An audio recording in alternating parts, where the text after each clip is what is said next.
Every time kagala ko sa isang lugar na hindi pa ako gaanong ka-familiar, isa sa mga una kong hinahanap ay kung may walking tour doon. At dahil first time ko nga sa Shanghai, China, hinanap ko agad sa Guru Walk kung merong free walking tour. Free yan pero magbigay tayo ng donations. So we met up at 2 p.m. in front of the Urban Planning Exhibition Hall. Compared sa Beijing, mas marami akong na-encounter na tourists dito sa Shanghai. So medyo big group rin yung tour session namin. Nasa 15 to 20 people siguro. In-explain na sa amin ng guide yung itinerary and what to expect during the tour. We also had a mini self-introduction among the group. We first walk around the People's Park para siyang meeting spot ng mga titos and titas nyo. Sabi ng guide namin, maaga daw kasi ang retirement age sa China, lalo na sa mga babae. That could be as early as 50 to 55 years old. Kaya kadalasan sa mga parks talaga sila tumatambay sa hapon. Although binabago na ng China ang retirement age ngayon. Sayang nga hindi pa weekend nung dumaan kami dito sa People's Park. Kasi every weekend, meron ditong marriage market. So yung mga parents, meron silang hawak na mga placards. Andon yung information ng mga unmarried children nila. So the parents exchange information about their kids with the purpose of matchmaking. In short, hinahanapan nila ng jowa yung mga anak nila. Let's just say it's an offline Tinder. Ito talaga yung gusto kong ma-witness sana. Meron din ganito sa Beijing pero hindi ko rin siya naabutan. So if you're coming here on a weekend, balitaan nyo na lang ako. After this, naglakad-lakad lang kami while the guide would share some fun facts about a certain building. And then we headed to Nanjing Road. Ito yung sikat na shopping area dito. We were led to the back street for some snacks and we were given 20 minutes to roam around. And then we headed to the Bund, one of Shanghai's most iconic landmarks. Hindi ka nakapag-Shanghai kung hindi ka nakapunta dito. Western style yung mga buildings dito sa isang side, so you'll appreciate them if you like architecture. Tapos sa kabilang side naman, maraming mga skyscrapers. At isa na nga dyan yung Shanghai Tower, the third tallest building sa buong mundo.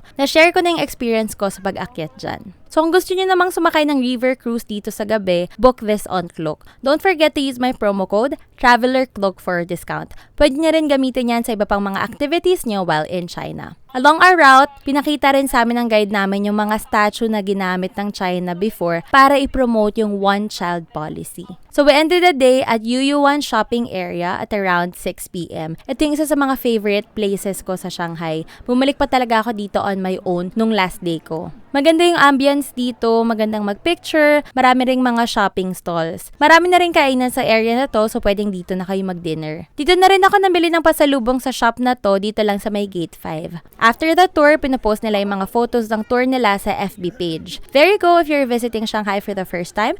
Joining this tour is a must. I'll share the link in my bio. Enjoy China!